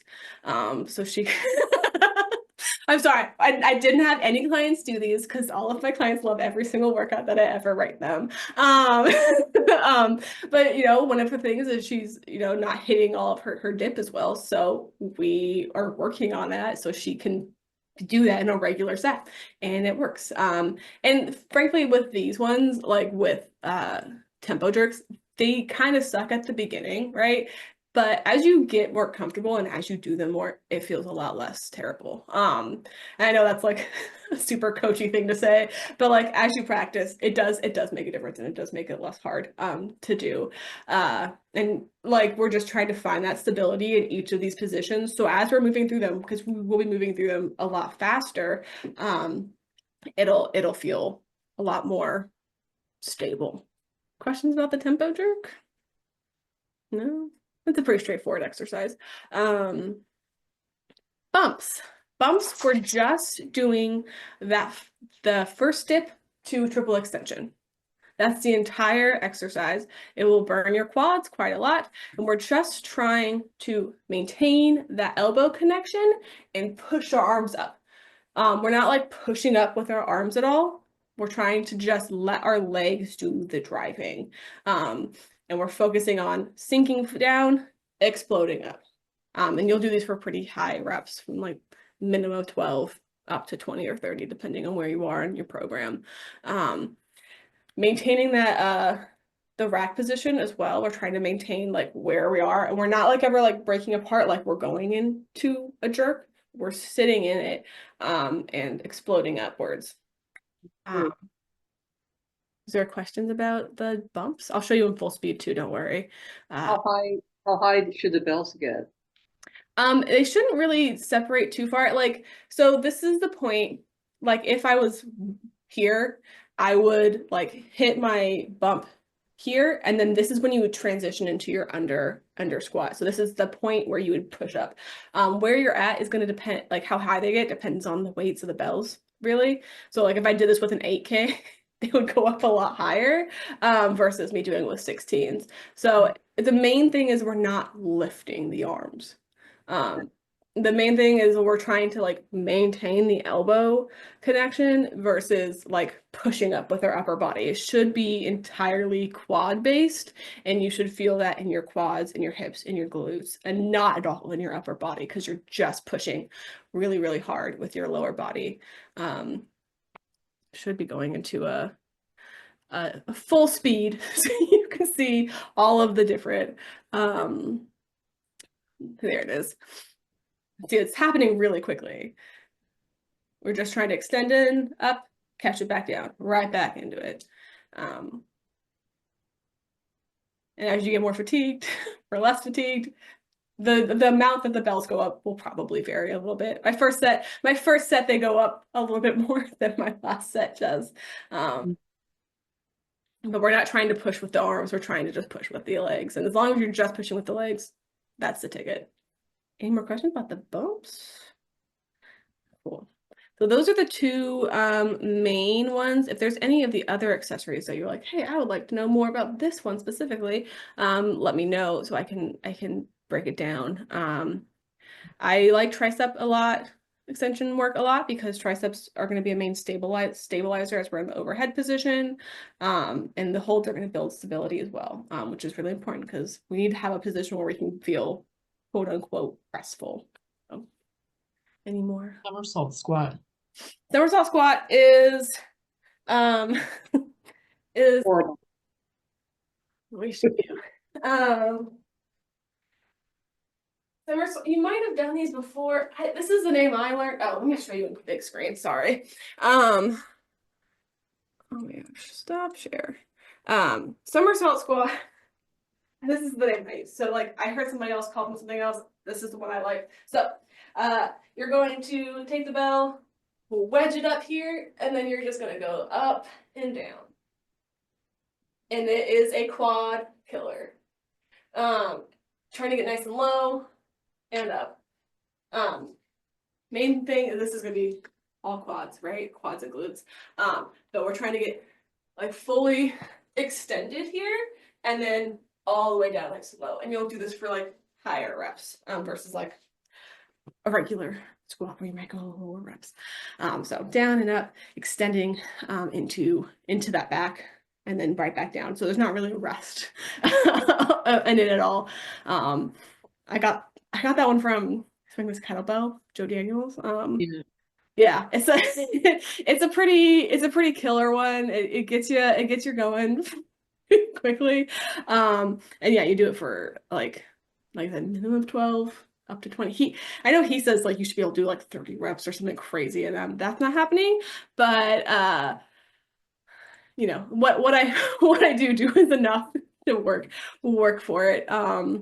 Yeah. And I also do like rack squats as well, which I think would probably be expected in this. We're trying to build a rack and moving in rack. But that's sort of what we'd expect to see. Any other exercises that we'd like to deep dive on that we don't know what we're talking about? No? Okay, cool. Let's keep going. Strategy. So strategy, pacing. Pacing is really, really important. There are no hand switches in long cycle. So if you go too fast too early, it will burn you out a lot. Like it's a lot harder to come back from that in um in long cycle than I think that it is in like snatch. Because you don't get the switch. You don't get that moment to rest. If you what you doing down there? My dog's being dumb down here, sorry. So make sure that you are cognizant, like being aware of your pacing throughout the entire set, so you don't screw yourself later in the set. There's a few different ways you can do your pacing. So like one, like just straight counting, like that's how I do it normally. I count at the top and I only count for the minute. Each minute is a new thing, and if I lose track, whatever happens, it doesn't matter. It's a new minute, it's a new set, whatever, and that's really nice. You can also just use your breath to count. As you get more proficient, you'll be aware of how many breaths in rack position equals how many reps. So it's like, okay, I'm taking 2 breaths in rack every single rep. So that means I'm doing a pace 8. And that's going to be something that you have to like practice over time. That's not like one that you just like, okay, now I know how many breaths equal this. It's a practice that you have to like do. If counting each minute like sucks for you, right? Like if that's the thing that you're like, I can't actually like keep track of this. No, that's an easier way for some people. And just being able to be like, okay, I'm doing 2 breaths. If I maintain this for the entire set, I know that this is the pace that I'm hitting. And there's also different kinds of pacing that we can do. So we can do like steady pacing, and that's like probably the pacing that you're more aware of. And that's just going through, you're building each minute probably, and you're doing the same exact pace, hopefully, or building or maintaining, and you're doing, okay, I'm doing 8 reps throughout the whole minute, and that's good. Next minute I'm doing 8 reps. And then the next minute I'm doing 9 minutes. It's nine. It's straightforward, it's consistent, and that's nice. Sprint pacing is going for a set amount of reps or a set amount of time and then resting. So you can do like 8 reps and then rest for 20 seconds. Or you can do 40 seconds of work and then resting for 20 seconds. Mainly, it's about finding what works for you. I've had clients do both, and it's really about finding what you prefer and what will make sure that you keep going, versus like just like doing whatever because you think that's the best one. If some things to like consider as you're going through, if you have a hard time bringing your heart rate down after doing sprints, then I would probably not recommend the sprinting one. If your heart rate like stays really high once you do a sprint, it's really, really hard for you to like bring that heart rate back down. That means you're just going to keep bringing your heart rate higher and higher and higher throughout the set. And that's going to make it really hard to like keep going, right? So if that's the case for you, then probably regular pacing. If you but if you're really good at like regulating your heart rate, if you can take like 3 deep breaths and your heart rate starts to like lower, then that might be a really effective strategy for you. And like it's really just going to be about what feels better for you, and playing around with that. Generally, I think people lean towards the steady pacing, which I think is fine, but people have found a lot of success in the sprint pacing. It's just finding the things that you like. Questions about pacing? No. And pacing wise, like you just have to like also like practice and knowing like what your goals are. So like, okay, I want to hit 100 reps in this set. Okay, that means you have to hit 10 reps a minute, like on average, right? So it's okay, how do I break that down to make that happen? So that also comes with having a plan. So like, okay, I want to hit 100 reps. How do I get to 100 reps? Like, what does that look like in my set? So that might be hitting 8 and then 8 for the first, because you know that you can hit that and that's like an easy pace for you. And then building, like, okay, I know that at the end I can hit 12 reps a minute. I can hit that for the last 2 minutes, no problem. Or I can hit 14 reps for the last minute. So I can make up that at the end. And just finding a plan that works. And also knowing how to adjust if your plan goes off the rails, because sometimes the plans go off the rails. Unfortunately, you know, life happens. Sometimes maybe you traveled there, maybe you ate something different for breakfast, like, and all of that can come into play when you're on the platform. Or maybe you went out the gate a little bit too fast, so now you're like, okay, well now I have to slow down for a couple minutes so I can get my heart rate back down. I really, really like people to write out their plans. You don't have to like necessarily share them with your coach or anything, but like having a written out plan helps. When I did like a couple of years ago, no, it's been on for several years now, I did my 20K like CMS snatch set by myself in a room, nobody around me. I had a board written out minute by minute with what I wanted to do and all of the mantras that I knew I was going to need. Like, and I know it sounds ridiculous to have that. It was a full board, whiteboard. It doesn't sound ridiculous. Oh, good, thanks. My husband was looking at me a little funny. He's like, it's a lot of words. Are you gonna be able to even see that by minute 9? And I was like, probably not, but we're gonna write it down anyways. But I had like things that I knew that I struggled with on the last minutes. I had those written down and like things to tell my brain. Because my brain, your brain, everyone's brain, when you get to those hard moments, you kind of want to stop. You're like, this is really hard and I don't know if I can keep going. If you let that stay in your brain and let that be the thought in your brain, it's going to be a lot harder to finish. Versus if you're like, this is hard. Yes, this is hard, but I am strong. This is hard, but I trained for this. And then you can kind of redirect and go, oh yeah, I can do this. Okay, I've done this before. I've done something like this before and I can keep going. And then bonus, if you're doing it in person, you have people being like, you can do it, which is really, really nice as well. But don't let yourself talk yourself out of your set during the set.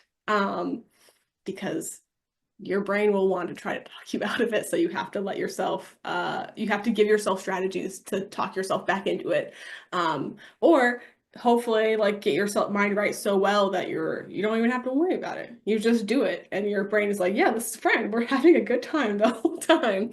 But even if you are like that normally, it's nice to have it as a plan. Because things do go off the rails and it makes it so much more stressful if you don't have a plan. If you tear your hand on minute 2, what do you do in that scenario? Having a backup plan, being like, well, I could probably maintain pace 5. What do you do in that scenario? That happened to me actually, my last competition. I would slow down. I would hold my rack position for a lot longer. And I would just go a lot slower because I know that if I go faster, it's going to make it worse and it's going to hurt and I'm gonna spiral a little bit faster. So I would slow my pacing down a lot more, because then I have the time to like reset every single rep versus going fast where you don't really have the time to like reset.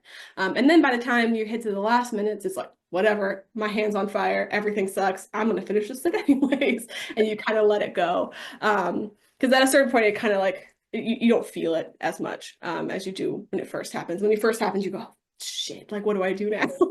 But if you have a backup, then you go, okay, well, this was not plan A, but this was plan D, and I do have a way I can solve this. I can hold my rack position for a lot longer, which is not ideal, but I know I can do it because I practiced this.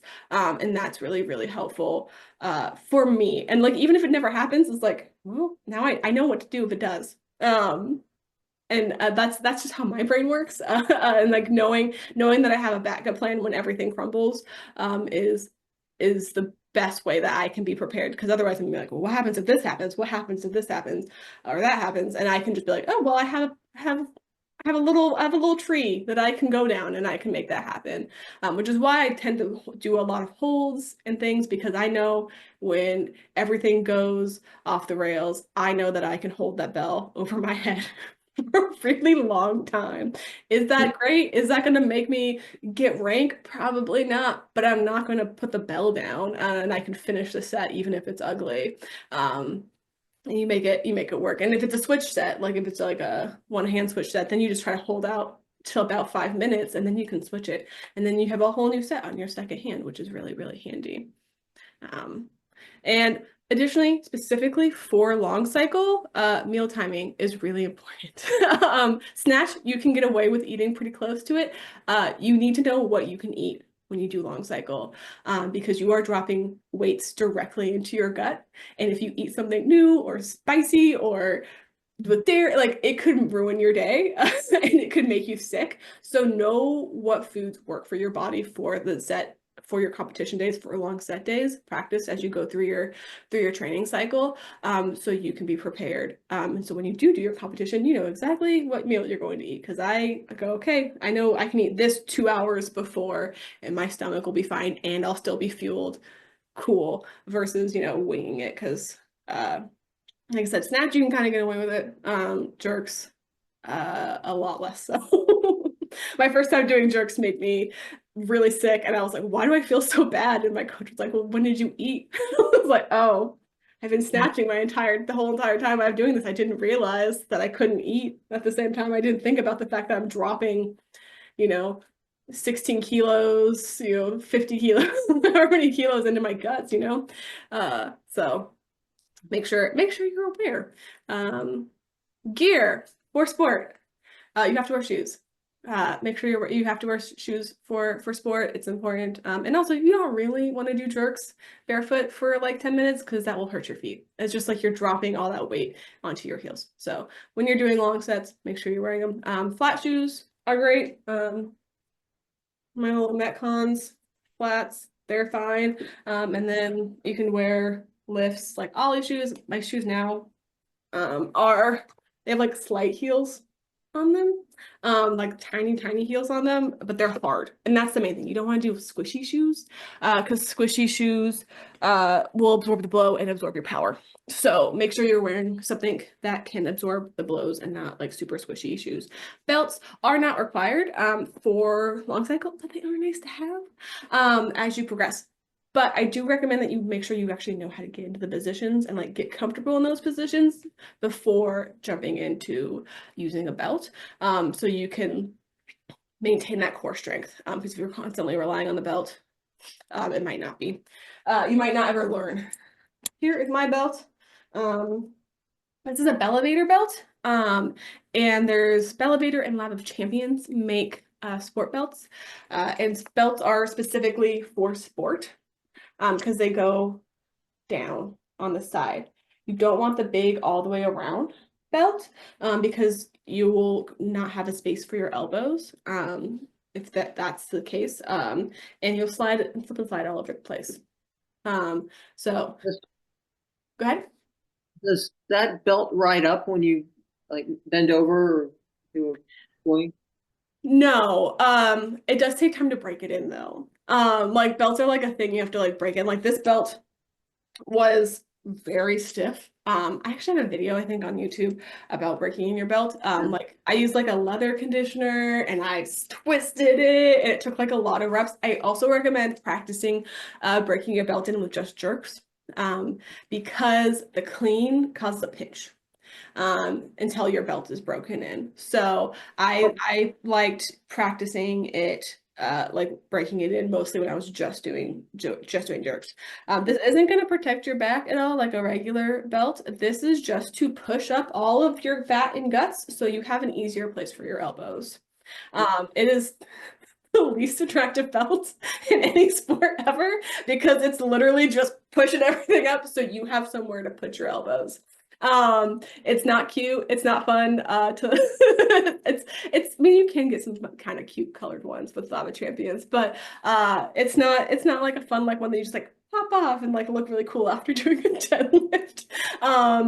It's pushing everything up so you can do it. I prefer like wearing a bigger t-shirt. I know some people like will tuck their shirts in. I also find it really hard to do long cycle if I have any sort of like high-waisted or slick shorts or shirts. So like leggings and like shorts that are like that never really work for me. That's why I'm wearing like straight up like running shorts right now.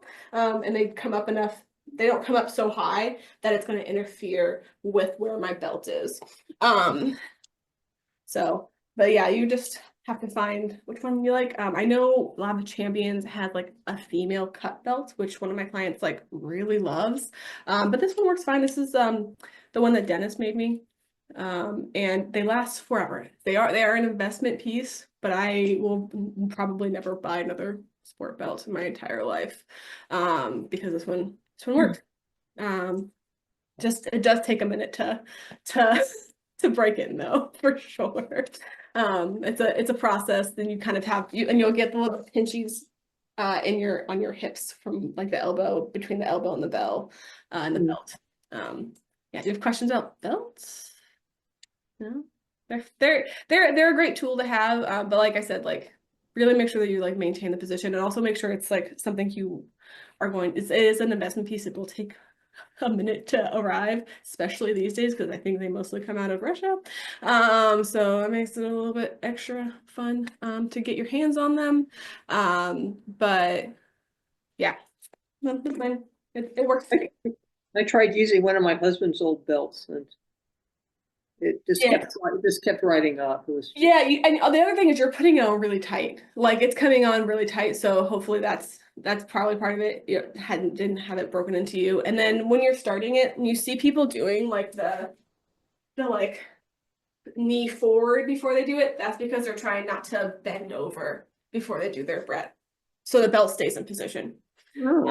Yeah, so that's part of it, because you don't want to have to, if you're like doing that like normal like hip hinge, it might shift and you don't get, once it's once the set starts, it's over. So that helps. So you don't have to do a bunch of adjustments as you go through. Chalk. Here's my little chalk bucket. I use Viking chalk, but there's lots of chalks out there, and I'm also biased because I worked at their gym, so that's all I ever had for a really long time. So I really like their chalk, but there's lots of chalks, and it's nice to have. You need a lot less, I think, for long cycle than you do for snatch, but it is a nice thing to have, and you can track your handles with your bell, and then make sure you're wearing cotton t-shirts. You don't want to wear anything that has any slippery anything because your elbows do need to rest on your gut. So make sure that you are not making that harder by wearing something with polyester or like moisture wicking whatever, because it's going to make it slide around a lot. And that's also like why I don't like wearing like leggings or something underneath my belt, because it makes everything slide around. Do you have questions about gear at all? No? Cool. No. Any questions about anything before we jump into the end here? Great. It's been fun. Good job, everyone. So what's next? You can take this information and apply it on your own, or you can join my kettlebell sport team training. You get programming and support, so you can keep doing this without having to do it alone, because doing it alone is hard. I've done a lot of long cycle and sport training by myself in a room, and it's a lot harder to do this on your own. So having a little bit of someone to support you, having a team to support you is really nice. And then also we have one-on-one coaching where you get specialized programming just for you, one-on-one meetings, so you can keep making the progress that you want to make. Additionally, I know that you, several people here have done the add-ons, so we'll be doing that as well, and that will help the form checks and one-on-one sessions. You guys for coming here, and for if you're watching the replay, and a timely manner, can get an extra 15% off of the one-on-one custom programming or team training Code Belong Cycle Lab through the Everfit app. I will say that the team training, I've been trying really, really hard to make a thing, and it's not been very effective, and I do need more people in it to make it a thing. So if I don't get people before the end of the month, I'm probably gonna close the doors on it and call it, just because I've been trying and I can focus my energy on other things, and that's totally fine. But like, if it's something that you've been thinking about and like been like, I think I might want to try it, but haven't committed, feel free to reach out if you have questions about it, because I would like to make it a thing. I think accessible sport training is a thing that should be available to people, but we're finishing up a snatch training cycle, and then we'll be voting on what's next. So we'd love to have a few more people in there if that's something that is interesting to you. And if you're not sure, feel free to reach out if you think that there's maybe one that you're not sure about, or you're interested in. Check it out. Thanks so much for being here. I really, really appreciate people showing up. I appreciate people watching the replay. It's a lot of fun. I'm going to be doing some more. If you have any requests for ones in the future, feel free to reach out. I love knowing what people actually want to see. I definitely have some juggling ones planned, and I have some other ones planned coming up. So I would love to know what everyone else is interested in. And thank you so much for being here, and spending your Saturday morning or afternoon, depending on where you are, with me on the internet. I appreciate it, and I hope to see you at the next one.